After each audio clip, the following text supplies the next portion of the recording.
Now, chat, the name of this video is 30 things that are gone forever in Rainbow Six Siege. Now, if you're a chud like myself, you've probably been playing the game for 10 years. There's gonna be some stuff in here we probably forgot about. Let's check it out. Rainbow Six Siege has evolved a lot over the years, and with that evolution, we've lost a ton of mechanics, features, and moments that define— Yeah, I'm not gonna pause. Don't do a pause counter in the comments. I'm not gonna pause after this. Bro, this is my last pause. The old mechanics in Siege were so much better. Like, the quick peeking. Like, we need that back, bro. The leaning used to be insane in old Siege. Let's start with Blackbeard's face shield, which— This was terrible. This was the worst thing they've ever added, ever! This was the worst thing they've ever done! Originally dropped in Operation Dustline in 2016. When he launched, he was flat out broken. His rifle shield could block nearly— If my memory serves correctly, his shield had 8,000 HP. Let that sink in. You know how, like, a regular player has 100 HP? Yeah. His shield had 8,000. all headshots, and it had full health no matter what. People hated playing against him because it felt like he had a god mode in gunfights, but some players liked him for being a more forgiving operator. You could peek aggressively and get away with it. But after multiple nerfs, Ubisoft eventually reduced his shield HP to just 20, and the original unstoppable face shield is completely gone, especially after his newest rework. Somebody else who recently— I remember this! Chat, I kind of missed this, bro. I missed the mounted LMG, mounted and loaded. I missed that. Bring it back, y'all. got reworked is Tachanka. Now, most people forgot about Tachanka's mounted turret, which was removed in his rework during Operation LMG, mounted and loaded. He doesn't say that anymore. Shadow Legacy in 2020. For years, Tachanka was seen as a meme. His mounted turret was slow, immobile, and made you an easy target, but players loved him for that exact reason. He became a kind of inside joke in the community. Praise Lord Tachanka was a real thing. His rework gave him a mobile LMG and incendiary grenades, turning him into a viable option. I'm gonna say this. He wasn't as bad as people think. Players weren't advanced enough. But dude, I'm telling you, spawn peeking with that turret was broken. Operator, because you could just put a shield in front of it and it had a glass shield on the turret. So it's just, how do you kill him? Erasing the identity that made him iconic in Siege's early days. Then yes! there's the deployable shield, which look at that thing! 5 when Ubisoft added the see-through bulletproof slits. Before that, it was just a solid rectangle that you could crouch behind. It was clunky, easy to vault over, and prone to weird interactions, but it allowed for creative gadget placements and cheeky spots. I don't mind People this change. Loved to hide traps, I don't mind this mines, or Kapkan lasers behind them. The update made the shield more tactical, but also more abusable. Let's talk— Wait, old bulletproof camera? What do you mean? What did they change? Talk about the old bulletproof camera while we're on the topic that looks identical of secondary gadgets, though. This was introduced in 2018. Back then, it could only look around and was often ignored because of how limited it was. But some players liked it for the post-plant situations or quick intel. Over time, Ubisoft added secondary effects to it, like the EMP pulse, but the old basic version was completely stripped away. The next thing that they removed was actually on a primary gadget, though, and that was— oh my god! This used to be busted! Bro, oh my god. I forgot about this completely. Echo drones used to be literally unseeable. You would just feel them inside of you. Echo drones invisibility. Now, because of how invisible Echo drones were, the meta for him was really common in Year 3 and Year 4, especially in Pro League. Dude, I used to be an Echo main. The first time I ever hit Plat 3, I was just maining Echo and Twitch. I was a cringe lord. Echo players found crazy places to put his yokai drone, making it almost impossible to lose. Look at that. Tell me you could see this in the heat of a battle. In the heat of game, could you see this? Be honest. Post-plant situations, since attackers couldn't find or shoot the drone that was stunning them. While it was clearly broken, some defenders loved the power it gave, even if it was completely unfair. Ubisoft eventually reworked it to what we have now. An invisible Echo is now just a memory we— Bro, look at this Echo spot on Chalet. I remember this so vividly. Bro, you could literally have like an invisible camera on an entire spawn point. Oh my god, I kind of miss when Siege was like this, bro. Have in our brains. Back in early Siege, though, another memory we had— you know what these things reminded me of? Creepers, bro. in our head is T-Hunt bombers. These were a part of a terrorist hunt mode, but this reminds me of the creeper in Minecraft, chat, literally. These guys wore suicide vests and sprinted toward you with absolutely zero fear, often killing you and they used yourself. to be terrifying. They were part of the PvE They're content so and loud made too. T-Hunt feel chaotic and often unpredictable. Some players hated them for how random and frustrating they were, and arguably unkillable they were too, while others liked the tension that they added to terrorist hunt. They were removed around year 3 when Ubisoft shifted T-Hunt to a more basic training I forgot about a lot of this stuff, man. Seriously. tool. Speaking of that, T-Hunt itself just isn't what it used to be. In early years, people actually used it to warm up and learn map layouts, kind of like how you use the map trainings now, but it's since been completely removed from the game. Now, it's become more of a relic that only the old players got to experience than a feature that anybody actually knows now. Another key mechanic— oh my god, bring this back! Bring this back! Bro, I used to be disgusting with this. You could hear somebody's Johnson quivering above you and just cook a grenade and kill them. Please bring this back. This is one of those things that made Siege, bro. Even though it was unbattled, let's just bring it back. It was so fun. that is completely gone in new Rainbow Six Siege is cookable grenades, which were removed in 2020. You used to be able to hold a frag grenade and release it with perfect timing, and depending on— no, this was not removed in 2020. You're actually wrong. This was removed. When was this removed? Bro, because I remember in 2023, this was still a thing. I think in 2024, that was still a thing. That's actually wrong. Yeah, that got removed 2024, Chad. He's actually wrong there. He's wrong. Yeah, I remember using it in 2024. on how long you held it, it would delay the grenade for a certain— Holy elbow knowledge, bro. Oh my god, please bring that back. That was so fun. Sometimes I would just go below the objective and just get 2 kills. It was so fun. amount of time. Skilled players loved it. It rewarded precision and made clearing utility very satisfying. But it was also abused by attackers who would throw it beneath floors onto anybody that they had a yellow ping on. This was— yeah, but here's how you solve this. Like, God, Ubisoft, lock in. Bring back cooking nades, but make it to where if somebody throws it underneath the floor, it does like 60 damage. Boom, done. Because the ability to cook nades should still be in the game. Again, stop restricting the freedom of players. Like, just let people play the game. Bro, even being able to just— dude, remember the old nade lineups? Like, you could cook that. Like, it was just better. The game was just better. But make it to where if you throw it through the floor and it blows somebody up, and it's like direct impact, it does like 60. If it's not direct impact, if it's like white, give it 30. Like, boom, problem solved. Instead of just removing it altogether, work around it. completely uncounterable for the defenders unless they just kept moving like they were an attacker going against a pull. I remember this grenade lineup. The one that he's doing right now. You throw this through the vent. You line up with the, like, bird. It was safe Or to the say that cloud. it had absolutely no counter. Eventually, Ubisoft removed the ability to Look at that. frag so that this wasn't an issue, making them detonate on a timer only after they landed on the ground. I remember In this most people's lineup, too. opinion, what they should have done was just taken away the damage that grenades did through floor. That's what I said. That's literally what I said. They can still do this. Just make it to where if it's through the floor, it does half damage. Is that a cock on the wall? That's— oh my god, that's legitimately a penis. That way you could still cook the grenades, but the through-floor grenades weren't lethal. Speaking of grenades, though, I there forgot actually about used to be this. 3 flash grenades per operator. This was absolutely insane, especially when you pair it up with people like Ash, who already were running in Mommy! with the R4C as a 3-speed. Having 3 flash grenades to be able to help you rush or get kills, which was completely insane. It was annoying to play against, especially with poor flash detection, and with you being able to take out all of Jaeger's kit in one operator. Reducing it to 2 health balanced things out, but also made flash utility more limited for players who relied on it. I Glaz's remember red this! scope is another one for the history. Oh my Added god! with the original Glaz in 2015, this thermal optic highlighted enemies in bright red, making him even deadlier in smokes, but it also made everything around it slightly red as well. For years, he was one of the most frustrating operators to fight if you didn't bring the right counters, and was arguably seen as overpowered on release. At one point, he could even see through multiple smokes and fire with perfect accuracy from across the map. But players loved the power fantasy. It felt satisfying to one-shot somebody through a smoke. Okay, this Eventually, guy has Glaz's good scope aim. was nerfed into a manual toggle and later reworked entirely. That iconic red glow when you aimed in is completely gone.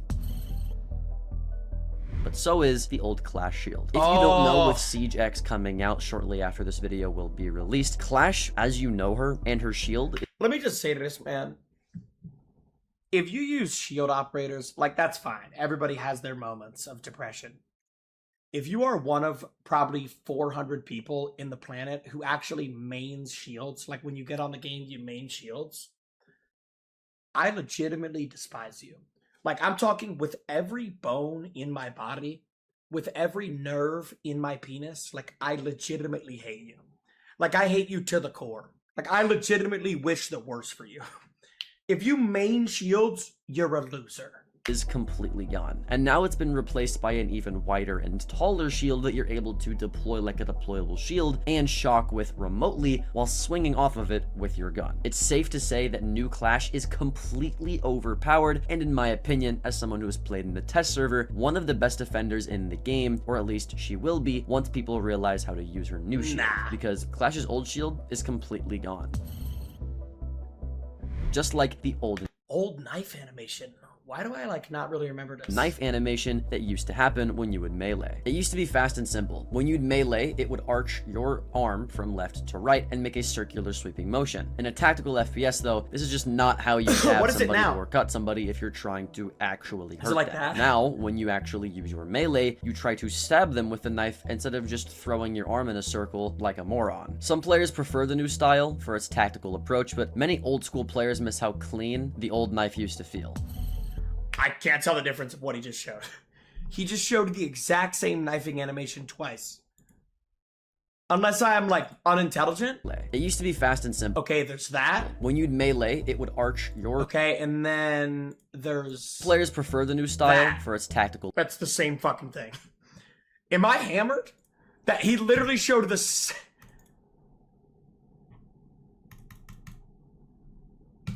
I'm not at 29 pauses. Shut up! Approach, but many old school players miss how clean the old knife used to feel. And then there's runouts. Defenders used to have a full 5 seconds. So, this is an interesting one. I do think them nerfing runouts, because it went from 5 seconds to 3 seconds to now 1 second, is a good thing. I think Siege is already a defender-sided game. 3 seconds to run out is just gonna make it even more defender-sided. Seconds before they were detected outside after running out the map. And in Siege's first ever patch, they actually took this away without the game being out for even a month. That gave room for creative flanks and spawn peaks, and some players loved using it to throw attackers off their rhythm. But it was also one of the most hated mechanics in Siege on release. Players complained about dying right after spawn, and eventually Ubisoft reduced the timer to 1 second, then made detection instant. Now, runouts are much riskier and far less common. Something else that's not far less common, but actually completely gone, is old recruit. What you know as striker and sentry on attack and defense used to be one operator that everybody could play, and that was recruit. This was fully removed from online play in year 6. Now, old recruit was officially removed in operation. I feel like majority of these changes are just bad. Like, some of them are good, but majority of them are just bad. New Blood, when they would introduce Striker and Sentry as the replacements that you could play in Ranked. Old Recruit was actually so good that it was banned in Pro League and actually taken out of Ranked as well before Operation New Blood. For most people, though, they were just a meme pick that you would use to recruit rush with all 5 players into the bomb site with some of the worst operators in the game. Recruit didn't have a unique ability. The flexibility made them surprisingly strong, though. Now, something else that was surprisingly strong. Oh my god, I forgot about this! You could go burst mode, single fire, or fully auto. I forgot about this. That Ubisoft removed was a bit of a subtle mechanic. A subtle mechanic that even my old players might not remember, and that was fire mode switching. You used to be able to toggle your weapon between full auto, burst, and single shot. Even on some weapons like the F2 on Twitch, you used to change the fire. Dude, I used to use the F2 with burst when I was like literally silver. I remember that. Great. Most people actually never used it, and that's why they removed it, but it was useful for recoil control and sound baiting for the higher play of Rainbow Six Siege players. Ubisoft quietly removed it from most guns around year 5 because they called it an unnecessary complexity in the game. Something else that was completely unnecessary was Zofia's Withstand. Now, Zofia's Withstand... Wait, they took this away? I thought this was still a thing. I just never played Zofia because her recoil is literally insane. Bro, this dude... When Zofia got released, for about 6 months, She was the best operator in the game by far. And was one of the most controversial mechanics And in Ella. Siege history. Added an Operation White Noise with the operator Zofia and allowed her to revive herself once per round after being downed. Like she had her own rook armor. Do you hear that shit? She was allowed to self-res. I literally forgot this existed. It gave her clutch potential and made her hard to trade. Some players loved having that second chance, especially in those close 1v1s, and others hated how unpredictable it made gunfights. After multiple seasons of backlash and pros complaining about it in Pro League, it was finally removed in year 6. Bro, chat, when Zofia got released to the game, she was literally picked more than Ashe. It was the first time I've ever seen Ashe like lose her spot as like the go-to fragger. Dude, people would fight over Zofia, bro. I remember that so vividly. Because, bro, she had 31 bullets, her abilities were like better, and her gun had less recoil. Around the same time, Ella's mines also used to detonate when enemies were down. That means you could down someone and still get stunned by Ella, giving defenders a clear advantage. Ubisoft eventually changed its interaction, removing that frustration from attackers. Oh my god, I forgot about that as well. Okay, I remember this, the hitting. That a lot of people miss was the old defuse animation, which was much more snappy and, I guess, less realistic. Whenever you'd plant, the bomb would go down, pretty much like normal. But when a defender would try to destroy your defuser, instead of pulling out a separate thing to defuse the defuser that's defusing the bomb, you used to just grab your gun and smack the shit out of the defuser. It was a lot funnier to watch, but a lot less realistic, and because of that, people do miss it a lot. Something else. Oh my god, I forgot about 1.5 scopes. You could make the case this was Prime Siege. Also that a lot of people do miss, even though it was completely broken, was a certain scope. Now, scopes have gone through a lot of changes. The 1.5 times scope specifically as well. The 1.5 times scope was introduced in Operation Shadow Legacy in 2020. It quickly became a fan favorite for giving just enough zoom without being overwhelming in your peripheral. But after a few seasons, Ubisoft realized it gave too much advantage and started removing it from frag-heavy operators. Not only did they remove it from frag-heavy operators, but in Operation Deadly Omen, they completely removed it from the game entirely. The same exact thing for the 2.0x scope as well, which only existed for a short this scope was amazing as well. What are we doing, Ubi? time before being pulled from most guns entirely. Players like the variety of these two optics brought, but the devs prioritized balance over preference. The same exact thing can be said for the old Oh my house god, this map, oh my god. This was the greatest. This is the only map in the history of this game that surpasses Oregon. I'm not even kidding. If you were not playing Siege to experience OG House, you never experienced Siege truly. They need to bring this back. And I don't mean for an event, I don't mean for a mode. They need to delete the current house files, bring back the old house files, because we know you have them, and just add it into ranked. Stop trying to make everything so overly competitive and Pro League this, Pro League that. Don't put it in Pro League. Just put this in ranked. You'll increase 500,000 players overnight. If they bring Old House into ranked permanently, dude, oh my god, this was such a good map. This was a fan favorite casual map, and is one of the first things in this video that I'll be talking about that most people, including myself, wish was still in the game. The house rework came in 2020 with Operation Steel Wave, and while the new version is more balanced, the original had charm. It had nostalgia. Bro, look, this is on night map. This is on night maps as well. How did they get rid of night maps and house? It's like, what was the point of reworking house? Are they legitimately like dumb? Why would you rework your most beloved map for no reason?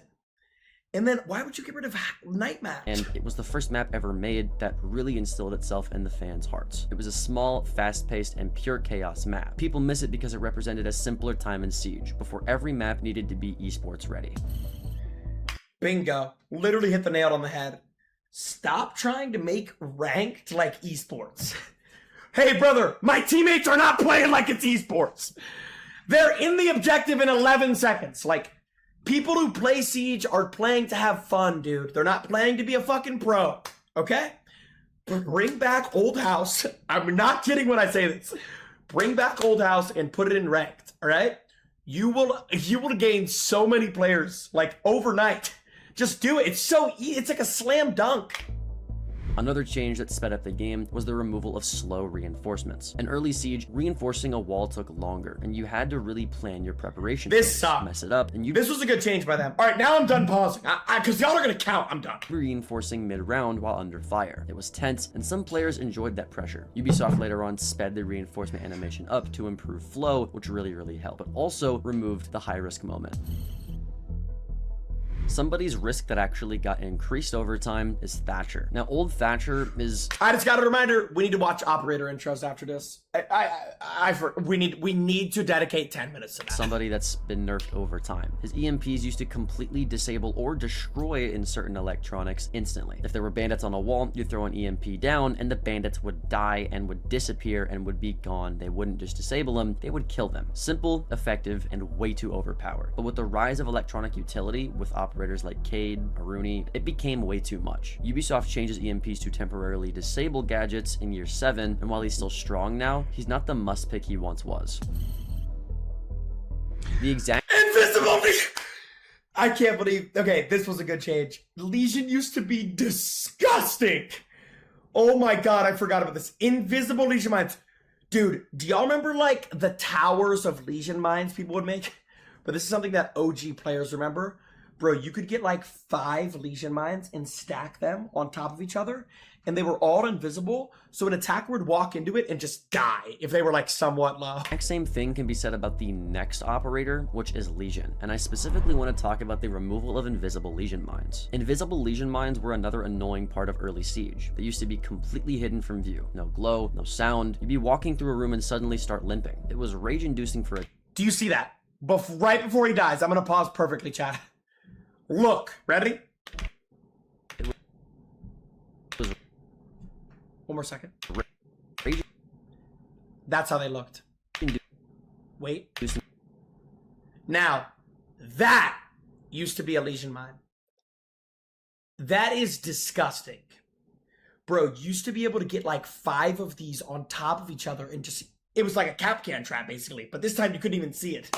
You could stack them. Bro, that was broken. For attackers, but Legion mains loved it. Now, the mines are more visible and Legion's pick rate has dropped a little bit, but he's still a great operator. Something else that's dropped is... Wait, they removed streamer charms? No, they didn't. Also, the amount of streamer charms. And this is because Ubisoft has removed their rule of adding 4 streamer charms per season to now only adding 1. Streamer charms used to rotate more often too. Around year 4 and 5. What? Only 1? Come on, it'll be do like 2 at least. There would be 4 or even more charms every season added, which gave smaller creators more visibility and allowed bigger creators to have their name heard even more. Now, the program is way more exclusive, and players miss that sense of community variety. It doesn't even make sense as to why they would do this, as there are more Siege streamers being added today than there ever have been. Thank you. Thank you. Thank you. Finally.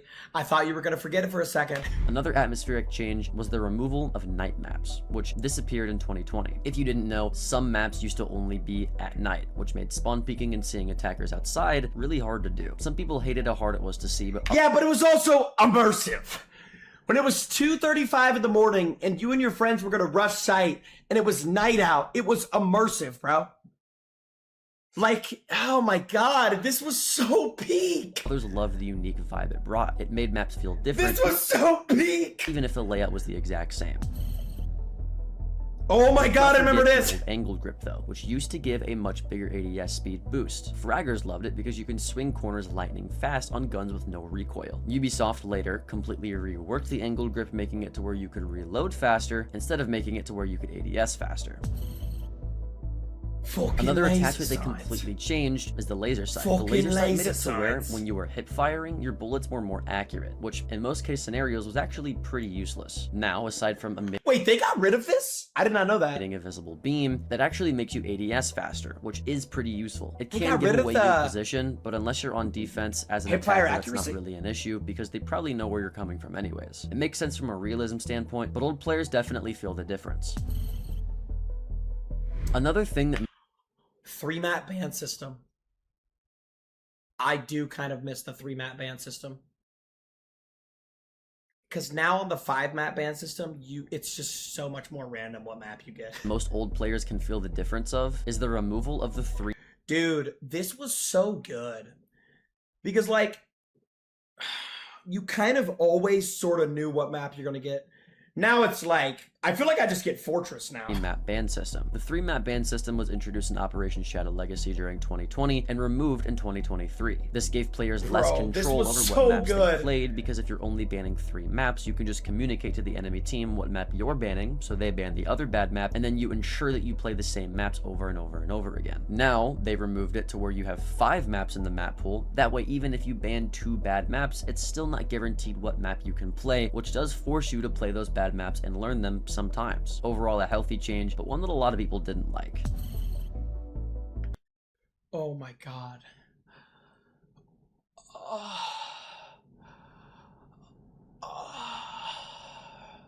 It's so beautiful. Now, for the 30th and final item in today's video that Rainbow Six Siege removed for good, we have arguably the most impactful and important removal in Siege history, and one that is probably the most controversial, and that is the removal of Ranked 1.0. Ranked 1.0 was a completely different rank system than what we have now. It was removed in Operation Solar Raid, and most people wish it never left. With Ranked 2.0, you start from Copper no matter where your last rank was. In Ranked 1.0, you had placement matches. But like, the problem with Ranked 2.0 is Copper doesn't mean anything. Like, in Rank 1.0, if you were Copper, you were Copper. In Rank 2.0, if I was Champ last season, I'm still Copper. And then if I'm Champ last season, now I'm Silver. It just, the ranks have no fucking meaning. Your rank should be your skill, period, which is what they're doing in Rank 3.0, thank God. You win the rank the game think that you deserved based off of past season data, and obviously those placement matches. In Ranked 1.0 also, there was a direct meaning behind your skill and your rank, whereas in Ranked 2.0, your rank doesn't mean anything because of your hidden MMR that determines what the game actually thinks your skill level is. Regardless of what you think of Ranked 1.0, it was clearly better and more rewarding than Ranked 2.0 is now, and it's one of the worst changes in Rainbow Six Siege history. With that out of the way, that's it for today's video. Check out this next video. Peak video. Let me say this last thing before we get into the operator intros. Ubisoft, every time y'all release a new operator, we need a cinematic video. Y'all did it for Solid Snake, but I'm going to be honest, some ops you didn't do it. Also, every time y'all release a new map, even if it's once a year, there needs to be a cinematic video on the map, period. It builds hype. It makes people want to play it more. Like, it's just a win-win. Now, let's watch the operator intros. This is what got me into Siege, bro. This is what got me into Siege. Now, chat. What is y'all's favorite one ever? Chat, what is y'all's favorite one ever?